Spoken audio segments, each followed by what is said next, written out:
Hi everyone, it's me Gio. I'm out here in my lab again. It's that time of year. I've got some great venison roasts and we're going to go step by step on how I make my venison prosciutto. This is about the 5th or 6th year that I've done this. It's pretty easy, you can do it too, so we're gonna go through it. So to start, I've got my beautiful venison roasts. These are from some friends of mine, thanks Greg. They shot these this year, so they're nice and fresh. We've got our Morton kosher salt. I've got a lot of black pepper that I ground up, some garlic that I chopped, and one of these is gonna get the black cat treatment this year because I love this stuff and I wanna see how this goes. So step one is we're gonna take these, we're gonna make sure that we get all the blood off of them for the most part, get them a little dry. You wanna make sure that you're doing this when it's fairly cold out. It's about 35 degrees out today. It's been snowing a little bit. So this is perfect. You want to make sure that you have a nice thick layer of salt in there because the first step to doing this is that we are going to be taking the venison roasts and we're going to press the blood out of them. This is going to ensure that they're going to start to dry. We're going to pour a little salt out here. We're going to take this, we're going to put salt on it. We're going to rub some garlic on it, press it in there nice. A little on both sides. A little of our fresh ground black pepper, a lot of our fresh ground black pepper actually. And you want to make sure that you are using pepper that you ground. It's just better, it just works. It's not that hard. And then once these are nicely coated on both sides, they're going to go into the salt, just like that. Now that we've got these in here doing their thing, we're going to add a little more salt, cover everything up. Again, don't be afraid.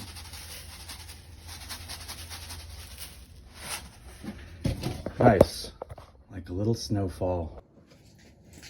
Now we're gonna take this plank, we're gonna put it on top of there. Press it down, and then we're gonna put some weight on here, and we're gonna leave it for about 3 days. You should check every day, see how the salt in the bottom of the tub's doing. If it gets too bloody, you can take these out, add more salt to the bottom. As you can see, I've added the bricks. The venison's in there, it's gonna be pressed nicely, and those are gonna be out here for the next 3 days. We'll check back in. Glorious. So the texture of the meat has become a little more dense. There's plenty of stuff going on in the bottom of my tub. You can see the blood being squeezed out there. The meat is about 25% more pressed than it was yesterday. These are looking great. I'm gonna add a little. So the texture of the meat has become a little more dense. There's plenty of stuff going on in the bottom of my tub. You can see the blood being squeezed out there. The meat is about 25% more pressed than it was yesterday. These are looking great. I'm gonna add a little bit more salt.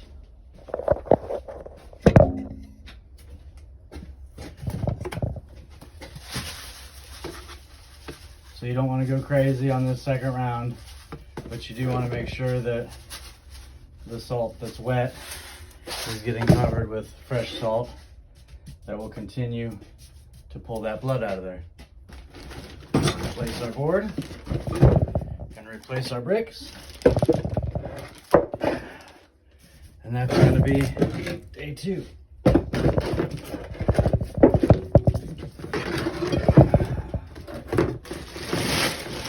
You can actually see there's a little bit of condensation. I don't know if you can see this, but there's a little bit of condensation on the inside of this bag. And that's a good sign. That means that moisture is coming out of that meat. We're gonna cover it back up. We're gonna leave just a little bit for the air to get out because you don't want to seal it because that's gonna start the process of decomposition. You didn't see much yesterday because it was just me checking. This is day 3. I'm gonna unbrick. I'm gonna unboard. And then I'm going to show you what we have. Look at those. Nice. With the salt, with the pepper, the one with the black cap hot sauce is in here. Look at all this meaty liquid that came out of them. So that's exactly what we want. We're in business, so Cece's here with me. Hi. And so we're gonna take this, we're gonna brush a little of the salt off, and then we're gonna get ready for the next step. All right.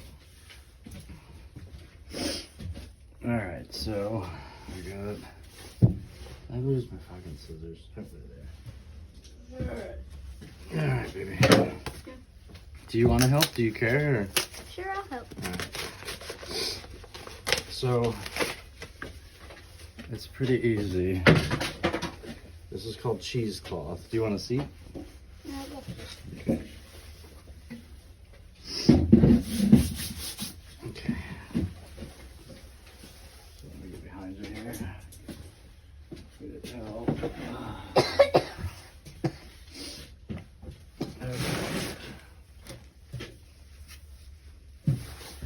Okay. So what's that? Yours already sounds like in my eye. Sounds right.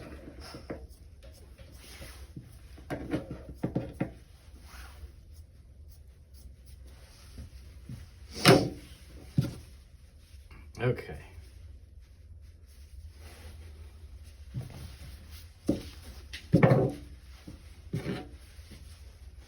So we're going to take our cheesecloth. We're going to take our meat. Is that meat? I thought that was a rock. No, it's deer. We're going to take our venison and we're going to wipe it down just so all the major amounts of salt are off of it. We're going to put it in here. We're going to wrap it. We are going to roll it.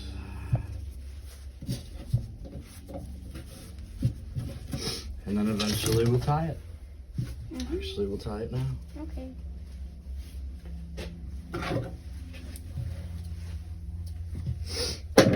All right. So we do this. Do that. I would not like that for Christmas. You wouldn't like that for Christmas? No, I Why wouldn't. not? I wouldn't want a weird piece of meat for Christmas. It's delicious. See if you'll say that in March when it comes out and it's done. March? It's delicious. Yep, that's when it'll be done. That's a lot. It was March, yeah, it's a long time. You put your finger right there where that knot is. Which one? Right there. This? Yeah.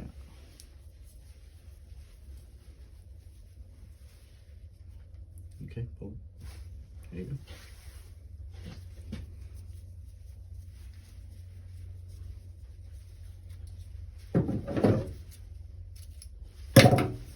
All set and ready to hang in the raft. There they are. Don't they look beautiful? Now we're gonna hang them in the coolest and darkest part of the rafters of my lab. Today's the fourth day. I've wrapped all the roasts and we hung them in the rafters. And so everything's done now. All we have to do is wait for spring to come. These are gonna hang for about 3 months. So I'm gonna show you what they look like now. There they are, beautiful. And so you can see on the floor, they're dripping a little bit, which is totally normal. It's gonna take them a little extra time to kind of get the moisture out of them. That's what the cheesecloth is for. It wicks that moisture away. So these are gonna hang here until it starts to be too warm in here for them to continue to hang, and that's when we know they're done. So see you in 3 months.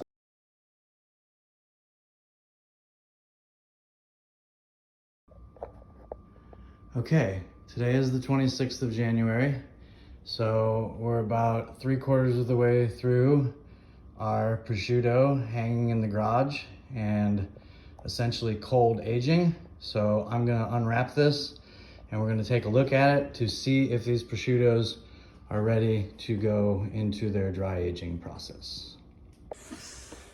Okay, let's open this up, see what we got. Hoping for the best. It's been, we had a cold snap, but it's been a relatively warm winter. So I'm anxious to see if these guys got mold on them or if they're doing all right. So let's find out together.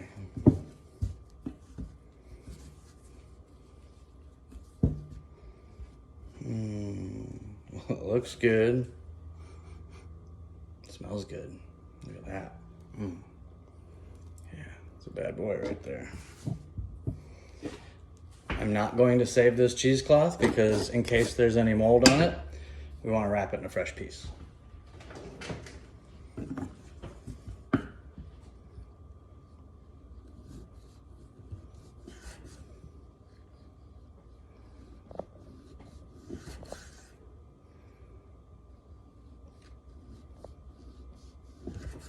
I'm gonna slice a couple of thin pieces of this from the end. We can assume by the looks of the end how the middle is gonna be, and oh baby, that is a good looking piece of venison. So we're gonna retain that end cap because we're gonna put that back on when we go to hang it again so that it keeps itself intact. So see how we're doing. Oh, that's good. A little bit of spice, good meaty flavor. The gaminess is gone. This is gonna be a nice piece. So I can assume that because this is a mid-sized piece for what I had, that the smaller pieces are obviously going to have dried out a little more and the larger pieces are going to be dried out a little less. So we're gonna go ahead, we're gonna unwrap all these, we're gonna rewrap them, and we're gonna put them into our dry or warm aging stage of curing it. So there you go. Okay, so we've got our fresh piece of cheesecloth, we've got our cut piece of venison prosciutto, and we have our end cap that I sliced off there. I'm gonna put that end cap back on, and nothing major here. We're just gonna rewrap it the way we wrapped it initially. Fold it up nice and tight, flip it over, bring everything back in.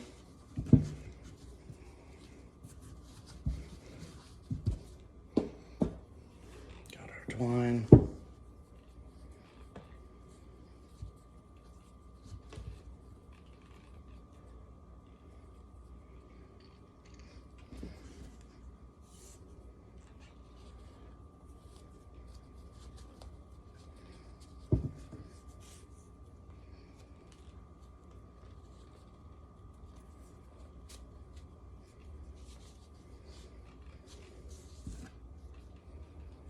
There you have it, rewrapped, ready to rehang. Now this warm aging section is going to liquefy whatever fat's left on there and bring it back into that meat. It's going to kind of boost the flavor and keep everything from drying out. We don't want jerky, we don't want biltong, we want prosciutto. So the second part of the aging makes it so there's going to be a little more translucency to these pieces, there's going to be a little more flavor to these pieces, and that nice kind of, I don't know if you can see this, nice relatively soft dimension to it is going to stay. Okay? Thanks. Okay, I'm going to cut into the second prosciutto. It's been hanging dry in our warm spot for a week and a half. So we're just going to check how we're looking. The cut is glorious, super nice and easy. We're going to cut it nice and thin just to see what we come up with here. Looking for that translucence. And oh boy, do we have it. Look at that. That was a good looking piece of venison.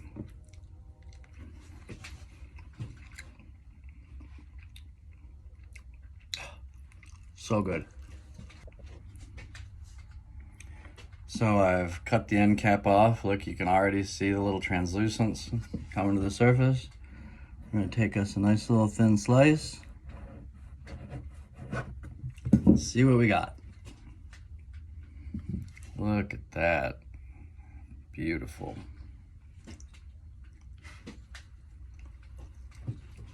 Texture is wonderful. The flavor is amazing. You can taste the venison. It's not overwhelming. You can taste the garlic. It's got a little salt, but not too much. It's got that good peppery flavor. Boy, I think this is gonna be one of the best ones. And so that couple weeks of aging in a little bit more of a warm temperature really makes the difference, mostly texturally, but all around, very good. This is the piece that I added black cap hot sauce to. Smells good. Let's see. Take that end cap off. Give it a little slice. Look at that nice fat vein through there. Oh, yeah. So, so the black cap has added a little sweetness and a little spice to it. It's beautiful.